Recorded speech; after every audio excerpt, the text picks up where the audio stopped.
Welcome back to Public Affairs on Peach. I'm Megan Packer. We are talking with Dr. Maria Karstafen, the superintendent of Atlanta Public Schools. Dr. Karstafen, one thing we have noticed is a move toward corporate partnerships to help students learn and establishment mentoring programs. Talk a little bit about those efforts underway, including programs in schools you've introduced, like the Hollis Academy. Right. So one of our new school program designs is our first pre-K through 8 school. It's the former Kennedy building in the Washington cluster. It's called the Hollis Innovation Academy, and it's a beautiful school. We are certainly challenging the models that we have created, and the long and short of it is that we have expanded our philanthropic and business partnerships to raise private dollars to help us supersize our efforts in turnaround. This is a school much like some of the partnership schools where we allow the new principal, a successful internal leader in APS, to hire their own staff, to build out a program, and to launch it in a fresh way that we think is very aligned to research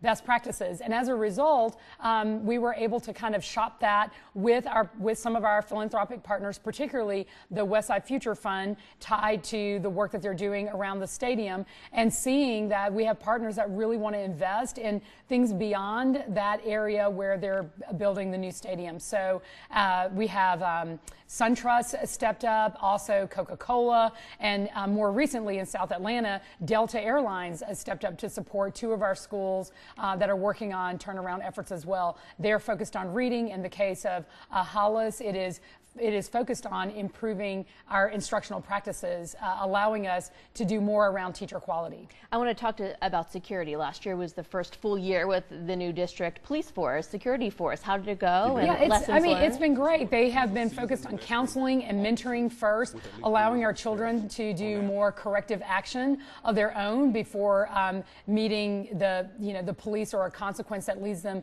to the juvenile justice system. We did a quick study looking at what did our data for arrest 1 year ago before our new school resource officers came into the district, and found that during that year there were over 500 arrests. At the end of our first year with our new police department, under the new training model, a triad model, through the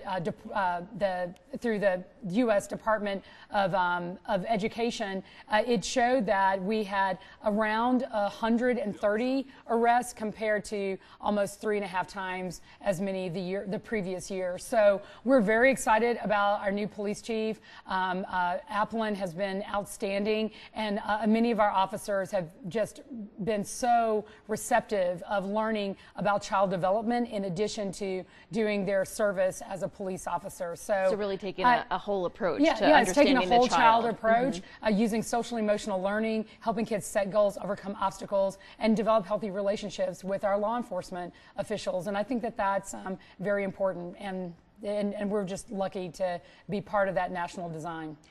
What is the district doing to combat bullying? And if parents are watching and they have concerns the kids are getting ready to go back to school, what do you want them to know as far as what you're doing to make sure the children are safe? Yeah, we are now across the entire district a No Place for Hate district. That means all of our students and staff are learning about bias and how to treat and engage with each other in appropriate ways.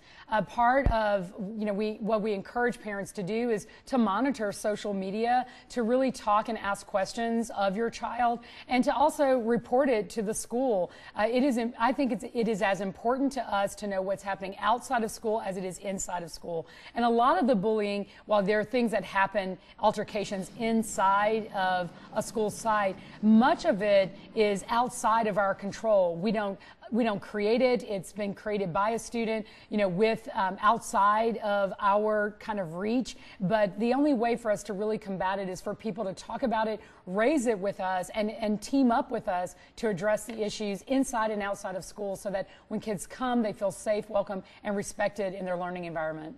There is a back to school bash there today. Is. Give us the details: where, when, who can come out. Yeah, today from 9 a.m. to 1 p.m. at the Georgia World Congress Center, we are hosting a back to school bash. We are giving away 5,000 backpacks. We have set up a ton of health supports so that students can get screenings for eyes, ears, and also immunizations, well, of course, while supplies last. And we've offered MARTA passes. They could be picked up at the high schools. And also you can use our bus transportation.